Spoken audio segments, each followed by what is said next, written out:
Imagine a food so feared, so utterly reviled, that people preferred to starve to death rather than take a single bite in the 1700s across Eastern Europe.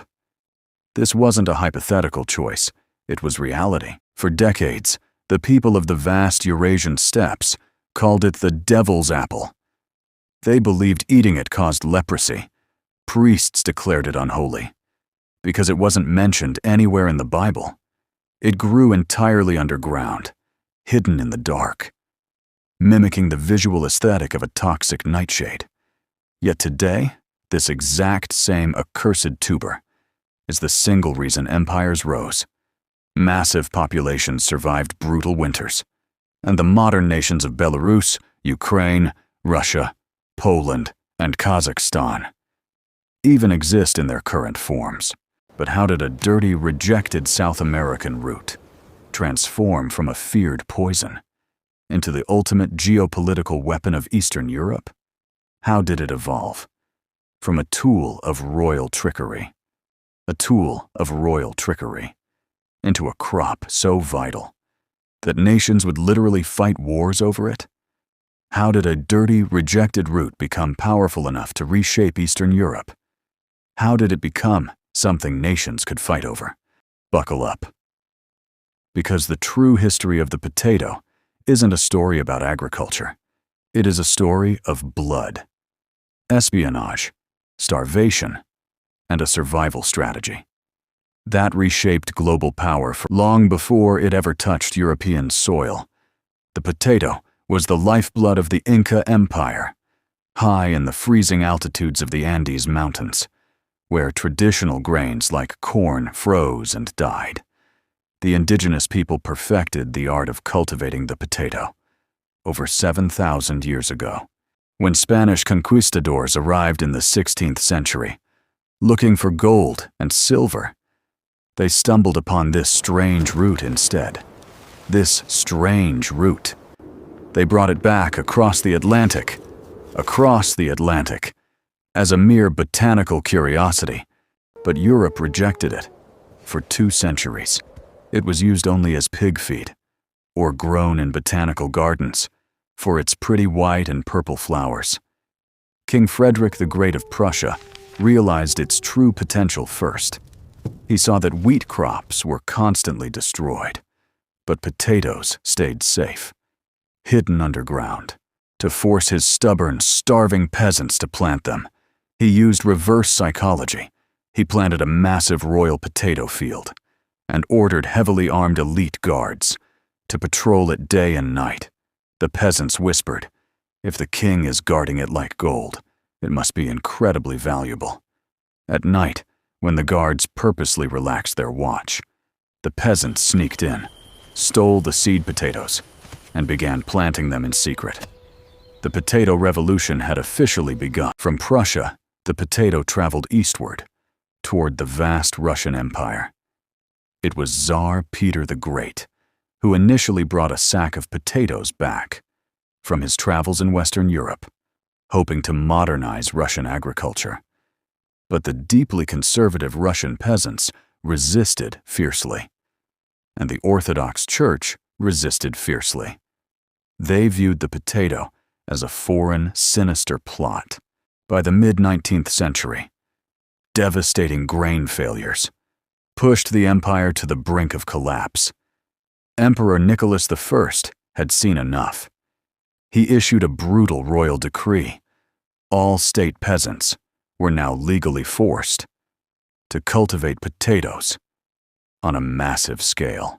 The response was absolute chaos across the empire. What history calls the potato riots erupted.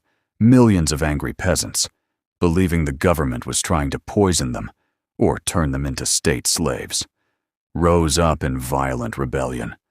They attacked government officials, burned down warehouses, and fought the military. With scythes and pitchforks, the government crushed the riots with overwhelming military force. But the irony was absolute. The very food the peasants spilled blood to avoid planting would soon become the only thing saving their grandchildren from extinction. As the royal mandates took hold, the potato found its perfect, ultimate paradise. Further south, in the legendary Chernozem, or black soil regions of Ukraine, Ukraine possessed some of the most fertile agricultural land on the planet, but its weather was unpredictable, and traditional rye and wheat crops were vulnerable to drought and early frosts. When the potato finally arrived in Ukraine, it acted like a miracle drug for the rural economy. Ukrainian farmers quickly realized that a single acre of potatoes could yield up to 4 times more food than an acre of wheat, using significantly less labor. It became the ultimate safety net. Even if a bad winter wiped out the grain fields, the potatoes safely matured beneath the rich black soil. By the late 1800s, Ukraine was no longer just the breadbasket of Europe. It was rapidly transforming into a potato powerhouse. The crop single-handedly wiped out seasonal famine across the region.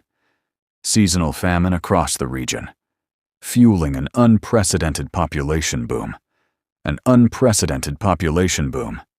That supplied labor for the Industrial Revolution. While Russia and Ukraine fought over the agricultural economics of the potato, neighboring Poland was fighting for its literal survival. In the late 18th century, Poland was completely wiped off the map, partitioned and divided between the aggressive empires of Russia, Prussia, and Austria. The Polish people lost their sovereignty. Their land was heavily taxed, and their traditional agricultural systems were thoroughly disrupted. Enter the potato for the occupied, impoverished Polish peasantry. The potato became a quiet tool of national survival. It grew brilliantly in Poland's sandy, less fertile soils, where wheat struggled because invading armies would routinely march across Polish territory, trampling and burning above-ground crops. The potato became the ultimate stealth food. Soldiers could burn a field, but they rarely had the time or patience to dig up thousands of individual underground tubers. The potato kept the Polish population alive and fed during over a century of foreign occupation, cementing itself so deeply into Polish culture that it became the core foundation of their national cuisine.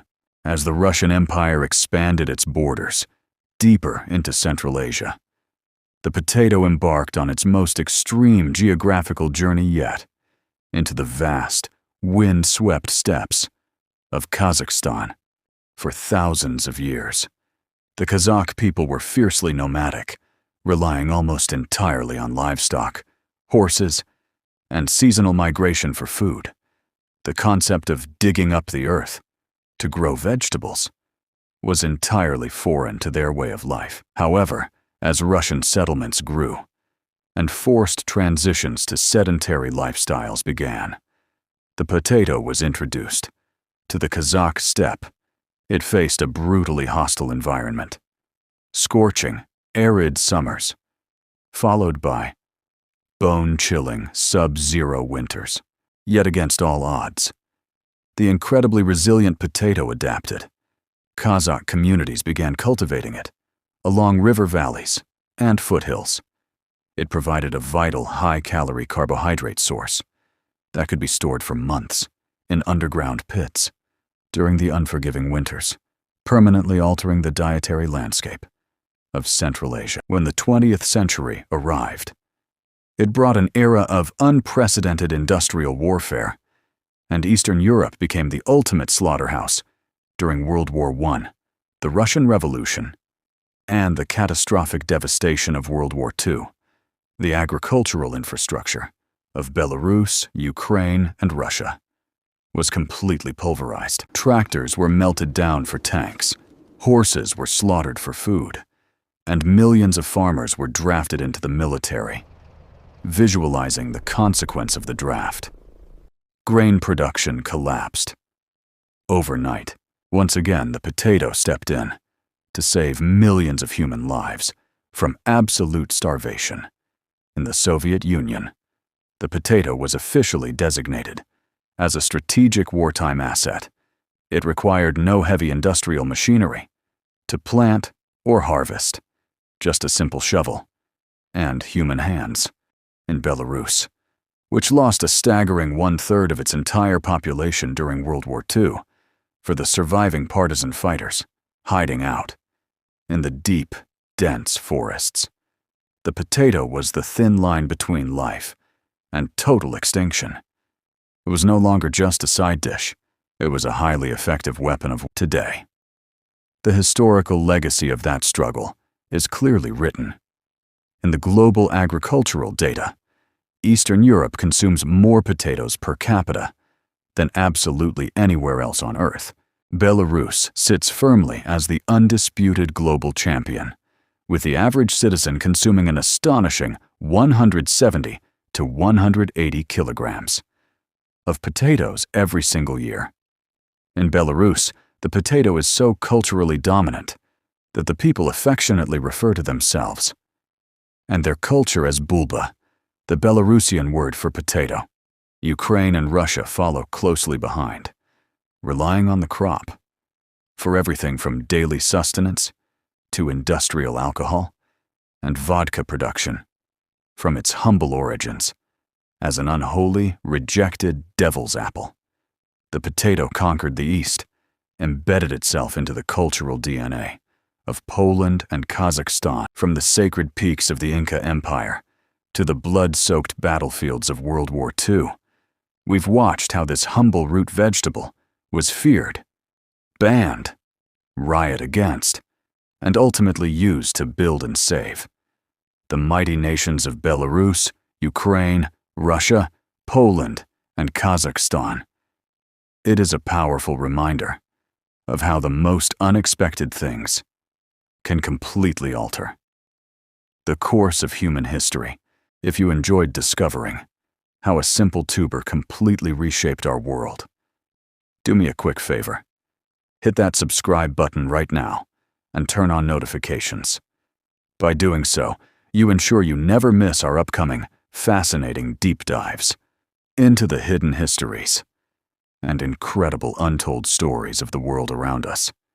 Thank you so much for watching, and we'll see you in the very next story.